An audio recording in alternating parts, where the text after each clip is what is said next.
नमस्कार दोस्तों, आज अपना जो एपी हम पढ़ रहे थे अरिथमेटिक प्रोग्रेशन समांतर श्रेणी, ये टॉपिक अपना कंप्लीट हो जाएगा। आज हम समांतर माध्य अरिथमेटिक मीन के बारे में बात करेंगे कि इससे रिलेटेड किस प्रकार के क्वेश्चन बनते हैं, इनके बारे में भी हम बात करेंगे। साथ ही साथ प्रीवियस ईयर के अंदर किस प्रकार के क्वेश्चन आए हैं और इनकी प्रैक्टिस के लिए जो हमने प्रैक्टिस सेट आपको के लिए दिए गए हैं, आपको हमने 9 से 12th वाले 1500 प्लस क्वेश्चन दिए गए हैं, साथ में बीएससी के 1000 प्लस टॉपिक वाइज क्वेश्चन दिए गए हैं। तो उनसे आपको प्रैक्टिस करनी है, वो ऐसे नहीं दिए गए आपको, उनसे आपको प्रैक्टिस करेंगे, उनके आंसर आपको साथ में दिए गए हैं। जिसका आंसर नहीं आता आप देख लीजिए क्या आंसर आ रहा है, फिर जो हमने तरीके बताए हैं वो तरीके आप अप्लाई कीजिए। तो वो प्रैक्टिस सेट अगर नहीं लिए हैं तो वो प्रैक्टिस सेट आप जरूर ले लीजिएगा, साथ में नोट्स भी ले लीजिएगा, क्योंकि नोट्सों के अंदर भी बहुत सारे क्वेश्चन हम प्रैक्टिस के लिए आपके लिए छोड़ते हैं कि आप प्रैक्टिस उनकी करें। तो नोट्स आपको और प्रैक्टिस सेट सारे आपको वीडियो का जो डिस्क्रिप्शन दे रखा है वहां पर आपको मिल जाएंगे। तो चलिए शुरू करते हैं आज के इस टॉपिक को, समांतर माध्य या अरिथमेटिक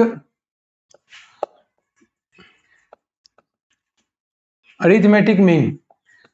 ठीक है, तो देखिए समांतर माध्य क्या होता है। मान लीजिए आपके पास दो संख्या है ए और बी, ए और बी आपके पास दो संख्याएं हैं कि मध्य समांतर माध्य के मध्य ए है और ये समांतर माध्य कहलाएगा, समांतर माध्य कहलाता है यदि, कब कहलाएगा, कौन सी सिचुएशन में, यदि मान लीजिए ए कैपिटल ए है तो यानी ए बीच में आ गया, ए बी, इस प्रकार सिचुएशन, तो ये समांतर माध्य ए कब कहलाएगा, जब ए माइनस ए यानी इन दोनों का अंतर और बी माइनस ए क्या हो, बराबर हो, यानी जितनी इन दोनों के बीच में अंतराल है उतना ही इन दोनों के बीच में अंतराल हो, तो जो ए है वो आपका समांतर माध्य कहलाता है, अरिथमेटिक मीन कहलाता है। यहां से ए की वैल्यू आएगी 2a बराबर स्मॉल a प्लस बी, और a बराबर आ गया आपके पास a प्लस बी बटा 2। ये क्या आ गया, समांतर माध्य आ गया दो संख्याओं के मध्य। अब दो संख्याओं के मध्य ये तो एक समांतर है, कितने समांतर माध्य आ सकते हैं, अन्य समांतर माध्य आ सकते हैं, बहुत सारे समांतर माध्य आएंगे, A1 A2 A3, इस प्रकार अलग अलग रिजल्ट वहां से देखने को मिलेंगे। तो ये समांतर माध्य की डेफिनेशन हो गई। अब देखिए अन्य संख्याएं आपको दे दी जाए, जो सिंपल सी चीजें आपने पढ़ी हैं, जो हम बात करते हैं, अन्य संख्याएं अगर आपको दी जाए,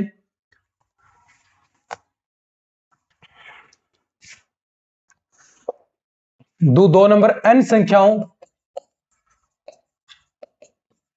n1 n2 n3 और कहां तक n तक, ये आपको संख्याएं दे रखी हैं, या आप कोई भी संख्या मान सकते हैं, n1 n2 इस प्रकार मान सकते हैं, या फिर a1 a2 a3 इस प्रकार भी संख्याएं मान सकते हैं, और ये कहां तक दी गई हैं, आपको n तक संख्याएं दी गई हैं। तो इन संख्याओं का समांतर माध्य, इन संख्याओं का समांतर माध्य क्या हो जाएगा, इन संख्याओं का समांतर माध्य, और वो कितना होगा, समांतर माध्य a बराबर कह सकते हैं क्या, n1 plus n2 plus n3 plus n4 और plus dot dot plus n और अपॉन में भाग किसका, n का, यानी सभी संख्याओं का योग अपॉन में कुल संख्याओं का अगर आप भाग देते हैं तो वो आपके पास अन्य संख्याओं का समांतर माध्य आपके पास प्राप्त होगा।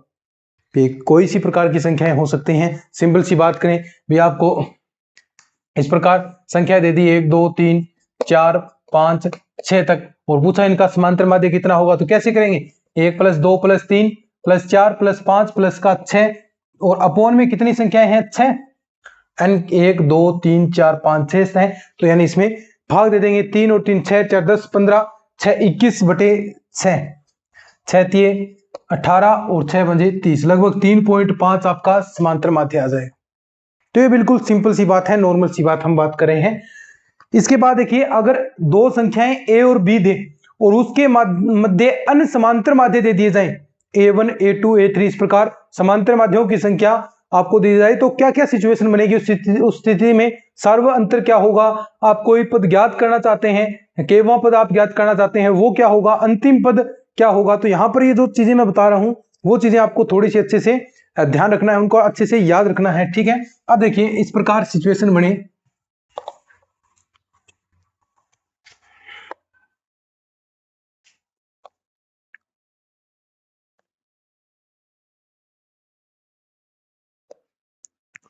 दो संख्याओं ए और बी के मध्य n समांतर माध्य, दो संख्याओं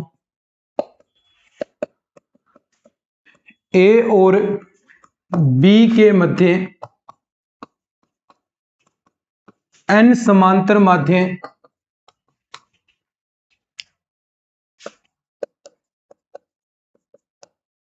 A1 A2 A3 और कहां तक AN तक। ठीक है, तो क्या क्या सिचुएशन बनेगी, देखिए सबसे पहले तो दो समांतर श्रेणी है, अब ये समांतर माध्य इनके बीच में है तो क्या होंगे, ये समांतर श्रेणी होगी। क्यों, हमने बात की भी ए इसके बीच में है, तो देखिए ये समांतर माध्य यानी इन दोनों का अंतर और इन दोनों का अंतर हमेशा बराबर रहेगा, यानी उससे जो समांतर माध्य उससे अगले पद का अंतर और उससे पहले पद का अंतर बीच में दोनों समान रहेंगे, तो एक प्रकार से कह सकते हैं भी समान अंतराल है, सर्व अंतर एक जैसा है, तो ये समांतर श्रेणी के अंदर होंगी। तो अगर हम बात करें ए इसके बीच में n समांतर माध्य दे दिया आपको,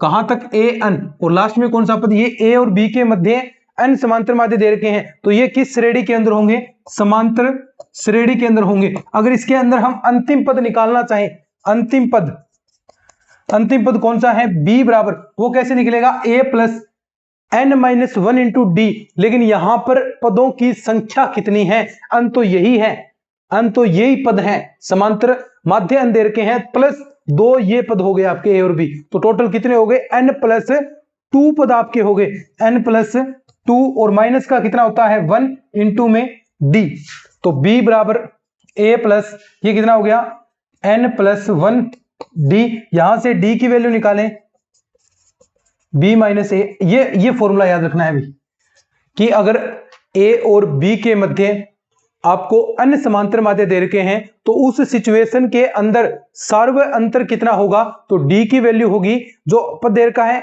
अंतिम पद माइनस प्रारंभिक पद b माइनस ए अपॉन में n+1, ये n की वैल्यू कौन सी है, ये n कौन सा है, जितने आपको समांतर माध्य दे रखे हैं, जितने समांतर माध्यों की संख्या है वो अनकाउंट करना है। अब देखो क्वेश्चन दे देगा आपको भी ए और बी दे दिया, 5 और 7 के मध्य 5 समांतर माध्य हैं ऐसा कह दिया, तो आपको दूसरे समांतर माध्य का मान ज्ञात कीजिए, तो आप इस सिचुएशन में कैसे ज्ञात करेंगे, भी A2 आपको ज्ञात करना है, तो उस सिचुएशन में n की वैल्यू कितनी होगी, टोटल पद तो देखें आप 7 हो गए, ए और बी और 5 वो, तो 7+1 नहीं करना, n की वैल्यू 7 नहीं लेनी, जो मध्य में आपको समांतर माध्य दे रखे हैं, देखो n यही काउंट हुआ है, यहां पर n देखिए कौन सी है, A1 से लेकर AN, ये n काउंट हुआ है जितने समांतर माध्य दे रखे हैं, तो उस स्थिति में 5 आपने समांतर माध्य लेने को कहा है, तो 5 n की वैल्यू होगी 5+1 आपका आएगा, और b माइनस ए जो आपके पास दो पद दिए थे 5 और 7 मान लीजिए जो पद दिए थे, तो 7-5 अपॉन 5+1, तो 2 ऊपर बच गया और नीचे 6, यानी 1/3 आपके पास सर्वांतर आपके पास आएगा उस सिचुएशन में, जैसे क्वेश्चन भी हम करेंगे।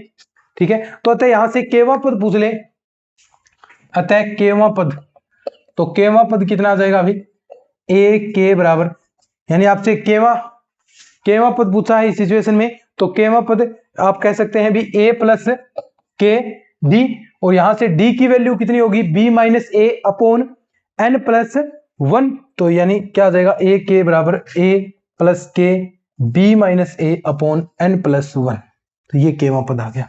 अब देखिए क्वेश्चन मैं आपको करवाता हूं इससे रिलेटेड क्या होगा,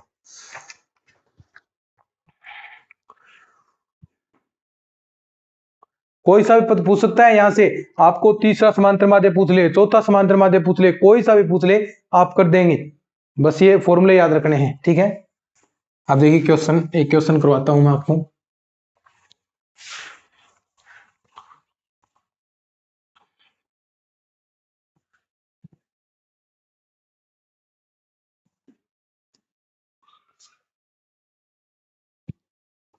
देखिएगा क्वेश्चन क्या दे रखा है आपको, क्वेश्चन दिया है कि यदि 5 व 35 के मध्य, यदि 5 व 35 के मध्य, ठीक है, ये दो संख्याएं दे रखी हैं, के मध्य 5 समांतर माध्य प्रवेश करवा जाएं, 5 समांतर माध्य प्रवेश करवाए जाएं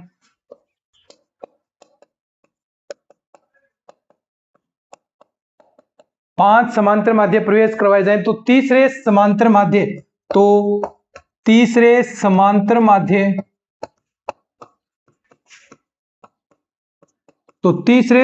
माध्य का मान ज्ञात करो। ठीक है, तो देखिए सबसे पहले तो 5 समांतर माध्य प्रवेश करवाए हैं किसके बीच में, 5 और 35 के मध्य। तो 5 A1 A2 A3 A4 A5 और लास्ट में कितना 35। ठीक है, ये 5 समांतर माध्य प्रवेश करवा दी इसके अंदर। अब इसने पूछा है भी तीसरे समांतर माध्य का मान आपको ज्ञात करना है। तो उस सिचुएशन में सबसे पहले आपके पास d की वैल्यू होनी चाहिए। भी d का मान क्या आएगा, तो d का मान कैसे ज्ञात करेंगे आप, d बराबर b minus a upon n plus 1। तो b की वैल्यू कितनी 35 माइनस a की वैल्यू कितनी 5 अपॉन में n। अब n ऐसे मत कर देना 1 2 3 4 5 6 7 हो गए n, 7 प्लस 1 कर दें, ऐसा नहीं होगा। मैंने पहले ही बता दिया भी n होगा जितने समांतर माध्य आपको दे रखे हैं, जितने समांतर माध्य वो प्रवेश करवा रहा है वो n का मान होगा। तो कितने समांतर माध्य हैं 5, तो 5 प्लस 1 6, 35 में से 5 30 अपॉन 6, यानी d का जो मान है वो आपके पास आ गया 5। अब d की वैल्यू आ गई, अब कोई दिक्कत नहीं है। अब जो आपसे पूछे भी तीसरा समांतर माध्य आपसे पूछा है, तो आप तीसरा समांतर माध्य A3 वो पद निकाल सकते हैं A3। तो सीधा a प्लस के डी हमने ज्ञात किया। जो भी समांतर माध्य पद पूछे वो आप सीधा डायरेक्ट लिखेंगे। तो a प्लस के डी हमने लिखा, तो a प्लस क्या हो जाएगा 3d। a का मान कितना 5, 3 इंटू में d की वैल्यू कितनी 5, तो ये 15 5 20 आपके पास हो गया। और देख लो भले, देख लो कैसे ऐसे भी निकाल सकते हैं, 5 आ गया, ये 10 15 20 ही आएगा, और ऐसे भी आप निकाल सकते हैं। अब इस सिचुएशन में डायरेक्ट n माइनस, अब वो पद एक n माइनस 1d नहीं करना, क्यों, क्योंकि एक तो पद पहले ही आपके पास है, देखो 5 वाला। ठीक है, तो वो नहीं आएगा। ठीक है, अब देखिए आगे, ये क्वेश्चन समझ में आ गया। अब एक चीज और करते हैं, ए और बी के, ये तो हो गया समांतर माध्य ज्ञात करना। अब आपसे कहेगा ए और बी के मध्य जो अन्य समांतर माध्य हैं उनका योग कितना होगा। अब अन्य समांतर माध्यों का योग, चाहे आप दो संख्याओं के बीच में एक समांतर माध्य का योग करके और जितने पूछे हैं n से गुणा कर दो, n a प्लस बी बटा 2, ये लास्ट में रिजल्ट आएगा। क्योंकि हमने बात की भी ए और बी के मध्य जो समांतर माध्य है, ये था समांतर माध्य, तो इसकी वैल्यू कितनी थी a बराबर a प्लस बी बटा 2, ये था एक समांतर माध्य का। अन्य समांतर माध्य का n से गुणा कर दो, बस ये अन्य समांतर माध्य का योग आ जाएगा। अब कैसे निकालना है देखो, ये थोड़ा हम प्रूफ भी कर देंगे इस चीज को। ठीक है, कोई नोट करना चाहता है तो कर लीजिए भाई इसको। अन्य समांतर माध्यों का योग हम बात करते हैं, अभी देखिएगा।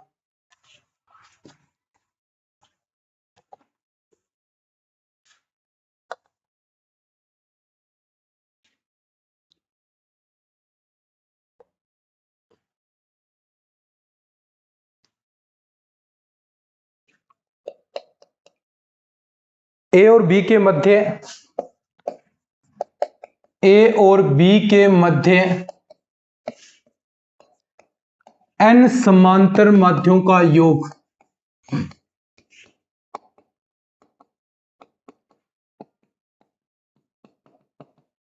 ठीक है, ये ए और बी है, ए इनके बीच में देखो, अब n समांतर माध्य ए और बी के मध्य n समांतर माध्य, तो हमने मान लिए ए और बी के मध्य ये n समांतर माध्य हैं, A1 A2 A3 और कहां तक an तक। अब इनका योग यानी A1 की वैल्यू क्या होगी a प्लस का d डायरेक्ट, क्योंकि a 1d, a के डी हमने निकाला, पहला निकाले हैं तो a डायरेक्ट आएगा। उसके बाद a प्लस 2d, क्योंकि सीधा आएगा, क्योंकि ये a और b दो संख्या है तो n माइनस 1 करने की जरूरत नहीं है।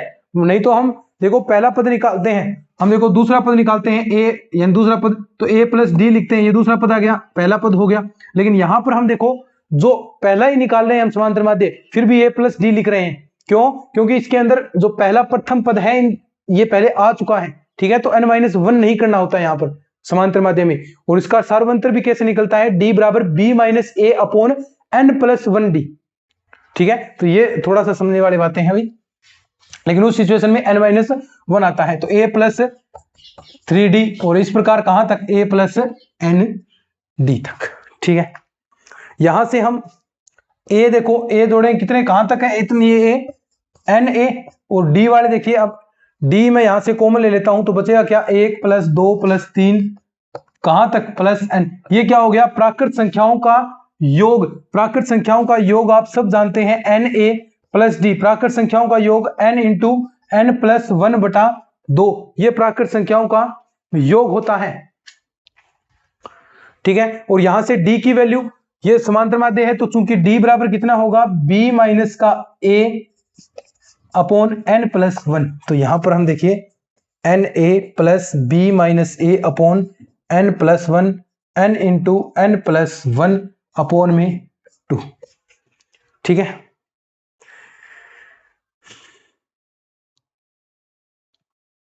अब जो सिचुएशन बन रही है देखो, n + 1 से n + 1 आपका कैंसिल हो गया। यहां से और क्या देखो, n यहां से कॉमन आ जाएगा दोनों में, तो n देखिए मैं कॉमन ले लूंगा यहां से, एक आपका 2 भी आएगा, b - a ये बच गया, एक बाहर n/2, तो n a ये रहा प्लस b - a n/2। यहां से n/2 आपका n कॉमन आ जाएगा, तो ये n हमने कॉमन ले लिया। ठीक है, तो आगे क्या सिचुएशन बनेगी,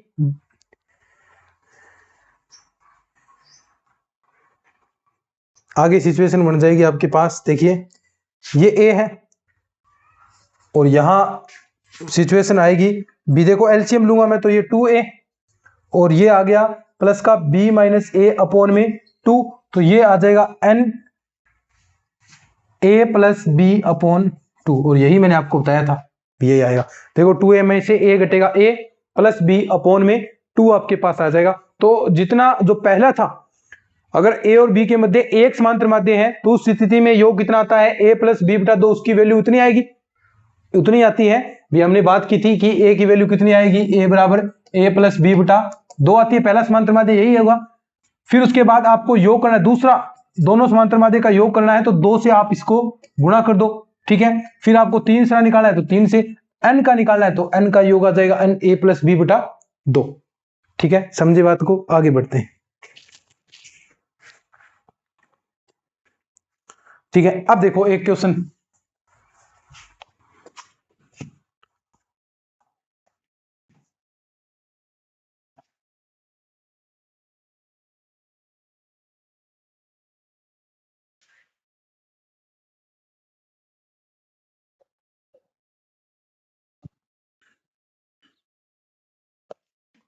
क्वेश्चन है 25 और 110 के मध्य, 25 और 110 के मध्य 4 समांतर माध्य ज्ञात करो। 4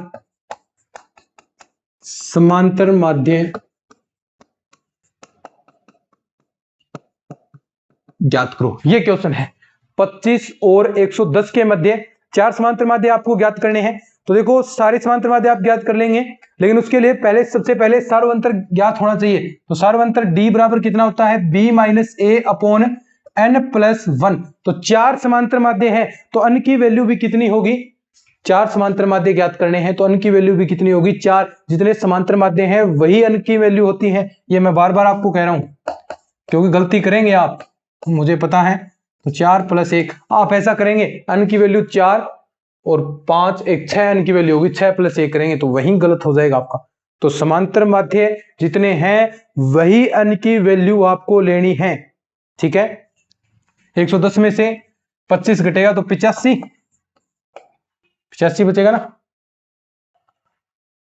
10 और 15, ठीक है, और 5 का भाग तो कितना आ गया, 17 आपके पास आ गया। किसकी वैल्यू आई है, ये सार्वंतर की। तो पहला जो आपके पास समांतर माध्य होगा वो क्या होगा, a + का d।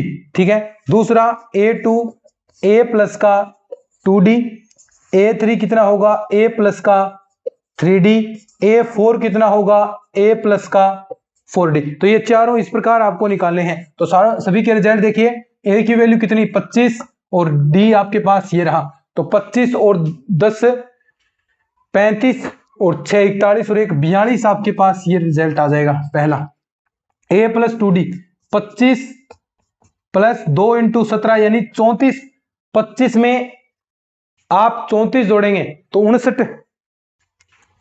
ठीक है, ये देखिए 59 आ गया।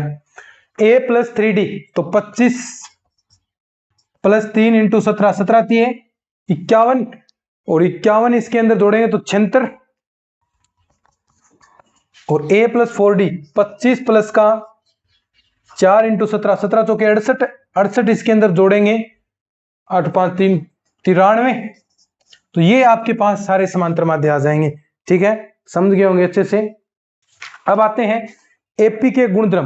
तो गुणधर्म में सिंपल सी बात है कि अगर एपी के अंदर आप कोई अचर संख्या जोड़ते हैं या गुणा करते हैं या भाग करते हैं, घटाते हैं, तो भी जो श्रेणी है वो आपकी अचर यानी जो एपी ही रहेगी, तो उससे कोई प्रभाव नहीं पड़ता भी अचर पद आपको जोड़ रहे हैं घटा रहे हैं। अगर दो आपके पास एपी श्रेणियां हैं, एक एपी श्रेणी दूसरी भी एपी श्रेणी, दोनों को आप जोड़ रहे हैं घटा रहे हैं, तो भी आपके पास जो श्रेणी प्राप्त होगी वो एपी होगी। अगर एपी को आप निश्चित अंतराल के बाद लिखें, एपी के पदों को एक निश्चित अंतराल के बाद लिखें, तो जो श्रेणी आपको प्राप्त होगी वो भी क्या होगी, एपी ही होगी। तो ये कुछ 4-5 इसके गुणधर्म हैं, वो मैंने नोट्स के अंदर अच्छे से लिख रखे हैं। बेवजह का आपका मैं यहाँ पर टाइम वेस्ट नहीं करूंगा, एक एक थ्योरी आपको लिखवा कर, क्योंकि थ्योरी नोट्सों के अंदर प्रॉपर हमने लिख रखी है। तो नोट्स आप जरूर ले लीजिएगा, सभी आपको डिस्क्रिप्शन में नंबर दे रखे हैं। हम सीधा डायरेक्ट क्वेश्चन करते हैं।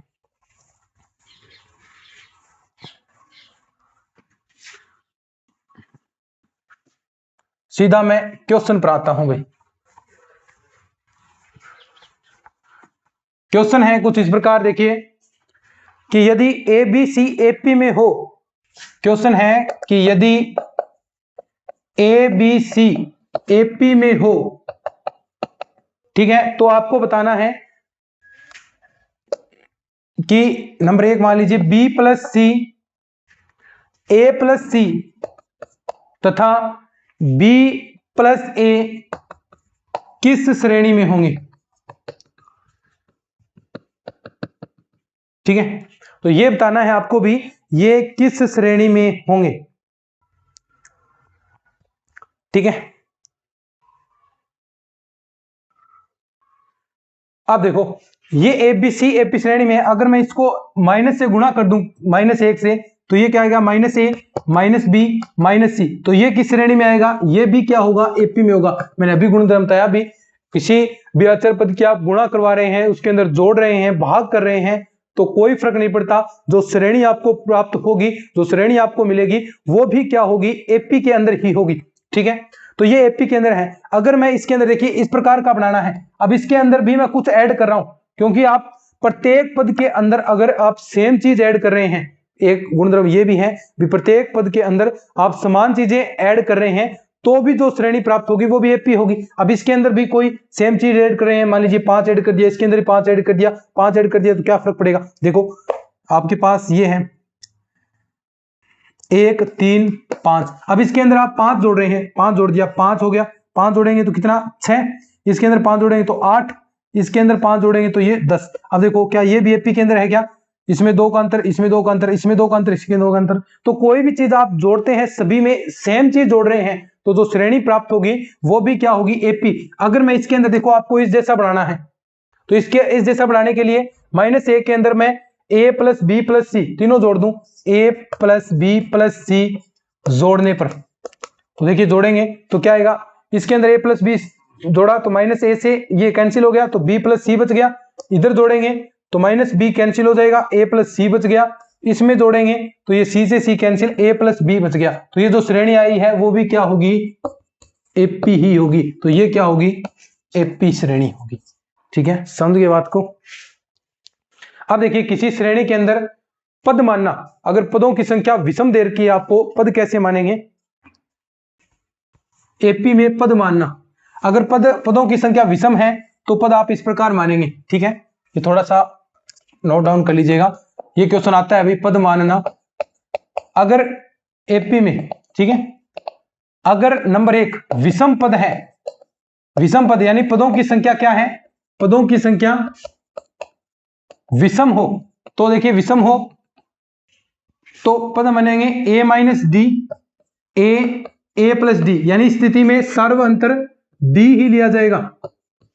यह है जब आपको पद विषम में दे रखे हैं, 5 पद दे दे किसी श्रेणी के अंदर, 7 पद दे दे, तो आप कैसे निकालेंगे, अभी क्वेश्चन भी मैं आपको एक करवाने वाला हूं, लेकिन वहीं अगर सम पद है तो a माइनस डी, इस स्थिति में सार्वअंतर 2d का लिया जाएगा। तो a माइनस डी और a प्लस डी, देखो इनके बीच में अंतर कितना, 2d का। अगर ये तो दो थे, अगर पद ज्यादा हो इससे तो कैसे होंगे, a माइनस 3d, 2d का अंतर रखना है, a minus D, a plus D और a प्लस 3d। तो इस प्रकार 2d का अंतर आपको लेकर चलना है, कुछ नहीं है, पदों की संख्या विषम है तो d का ही अंतर रखेंगे, a minus D, a plus D. ठीक है, अगर पदों की संख्या सम है तो 2d का अंतर रखेंगे, a minus D, a plus D, अगर दो पद हैं। अगर इससे ज्यादा है तो a minus 3d, a minus D, a plus D, a plus 2d। तो इस प्रकार आप पद मानेंगे। जैसे एक क्वेश्चन आपके सामने है इस प्रकार,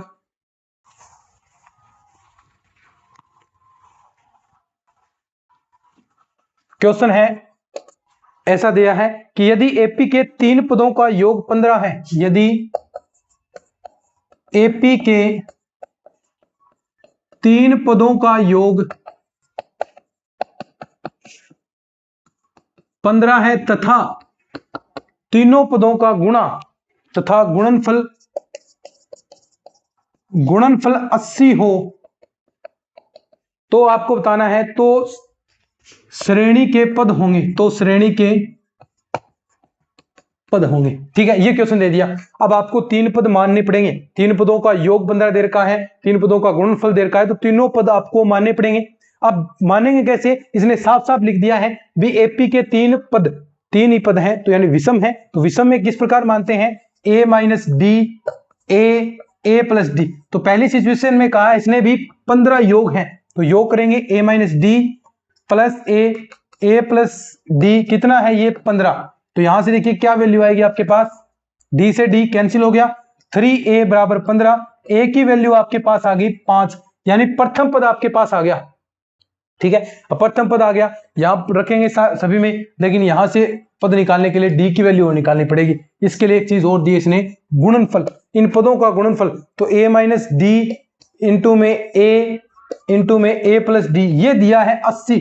और अब आपके पास a की वैल्यू तो है ही, a की वैल्यू तो आपके पास है, तो a minus D, a plus D, इसको क्या लिख सकते हैं, a स्क्वायर माइनस का d स्क्वायर इंटू में a बराबर 80, a की जगह रखेंगे 5 का स्क्वायर 25 माइनस डी स्क्वायर, और a की जगह 5, 80, ये हो गया 16, 25 माइनस डी स्क्वायर बराबर 16। अब ये डी स्क्वायर बराबर वैल्यू कितनी आ जाएगी, 25 माइनस 16, यानी कितना, 9 बच गया। डी स्क्वायर बराबर 9 बचा है, डी बराबर प्लस माइनस का 3 बच गया। अब एक बार तो डी का मान प्लस 3 लेकर कीजिए, अब देखो डी का मान इतना आ गया, नोट डाउन कर लीजिए इतना। अब देखिए अब पद कैसे होंगे, सारी चीजें आ गई, याद रखने हैं। तो ए का मान मैं ले लेता हूं 5 और डी का मान पहले ले लेता हूं प्लस का 3, दो सिचुएशन बनेगी, ए का मान 5 और इस बार डी का मान -3। तो इस स्थिति में पद क्या आएंगे, 5, पहला पद ये देखिए a माइनस डी, कितना, 5 माइनस का 3, कितना बच गया, 5 माइनस 3 बराबर 2, a यानी सीधा 5 आ गया, और a प्लस डी, 5 प्लस 3 यानी 8। तो पद आ गए 2, 5 और 8, एक ये आ गया आपके पास। यहां इस स्थिति में देखेंगे तो a माइनस डी 5 और माइनस का 3, तो माइनस माइनस क्या हो गया, प्लस, तो ये 8 आ गया। दूसरा पद a, तो a सीधा यानी 5 आ गया, और एक आ गया a प्लस डी, तो a प्लस डी यानी जोड़ना है, तो 5 माइनस का 3 घट जाएगा 2, तो ये आ जाएगा 8, 5, 2। तो ये दो सीरीज आपकी बन जाएगी। एक देखो अवरोही क्रम में बन गई, एक ये आरोही क्रम में बन गई, तो दोनों सिचुएशन में ये आपके पास बन जाएगी। अब देखिए क्वेश्चन मैं आपको देता हूं, 2 क्वेश्चन होमवर्क के रूप में देता हूं, ये दोनों आपको करने हैं, इसी के साथ एपी आपका कंप्लीट हो जाएगा। अभी प्रैक्टिस करनी है तो प्रैक्टिस सेट दे रखे हैं, उनमें बहुत अलग अलग टाइप के क्वेश्चन मैंने दिए हैं भाई, क्वेश्चन है। और नया है तो आप नोट्स के अंदर देख लीजिएगा, होमवर्क है ये आपका, निम्न श्रेणी का योग ज्ञात करो। ठीक है, तो योग ज्ञात करना है, श्रेणी दे रखी है आपको 1 square plus 1 plus 2 square plus 2 plus 3 square plus 3, और कहां तक, plus n square plus n।